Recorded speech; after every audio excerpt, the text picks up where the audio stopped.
first of all, we gotta point out itong Boston kanina, yung grit nila, no? They blew a 20-point lead, na overtime sila ng New York, pero they had enough left in the tank, yung Celtic pride. Ibang klase talaga. Dahil kay Kanino? Jason Terry, Dallas.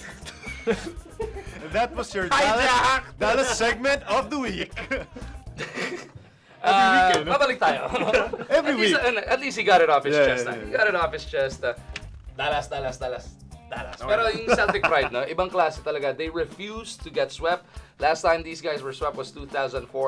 Pero we all gotta look at the numbers, yung age factor. Is this the last hurrah para sa current Celtics na sila Kevin Garnett, sila Paul Pierce? Ito na ba? Is it an end of an era? I think so. Garnett looks a bit washed up. I mean, he's probably injured and hurt.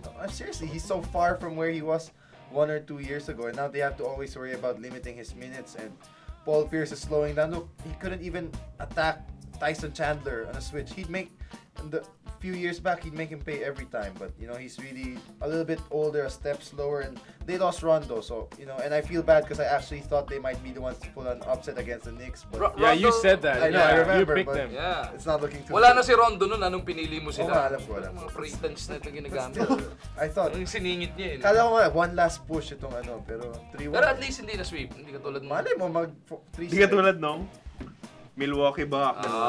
Tsaka nung wala di lumaban. Iisip. Lakers Celtics out in the first round. So, Yeah. minsan lang. Watching the Celtics, what they've been through this year, do you expect this group to be back next year? I could see them in the playoffs first round, but not second round, Bob. This year specifically, So I if think, they keep it together, kaya pa yan. One more run pero hanggang first round lang din ulit. Playoffs. naman, kaya playoffs. I mean, that's a winning team, especially when Rondo comes back next year. I think what they lost was, losing Ray Allen. That's a legit 3-point shooter. Hanggang ngayon, LQ pa rin sila ni KG. Hanggang ngayon ba? Si Terry kapalit minsan lang nagpapakita si Terry. Kwenta naman Oh. yung But I'd say, it's an end of an era already. Especially come next year. That's another So year the Danny added to Ainge- Paul Pierce. Yeah. And So Kevin. Danny Ainge is gonna have to really Drastic change. Drastic change. Yeah. Is it Jason Terry time in Boston? No. Not Kanina Philip ka. Legit pa rin ba siya? Yun na yun eh. Hindi na. Todo na yun Pero kanina. did good siya nagpa-suspend kay J.R. Smith. Okay. Siya pumutok. Yun yung highlight ng season niya, Todo no? na yun kanina. Si Jet.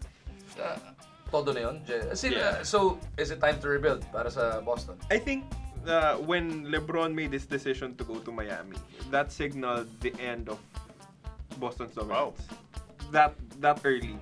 Now, if you don't rebuild now, you're not being fair to your fan base. Kasi ngayon, the Celtics are kind of emotional because they want to keep this team together. Pero we gotta remember, before this group came together, sama mo pa si Ray Allen, Pierce, and si KG. Took them, I think, close to 2 decades before they became relevant again, di ba? Yeah. At least they were Yeah, but you don't want to wait 2 decades Yeah, again. so ngayon, gusto mo, ano na. Right away. Start the rebuilding process now. Build around Rondo. Kung magre-retire na si KG, let him. Maybe Pierce, Jeff Green's there naman eh. trade him. I don't know.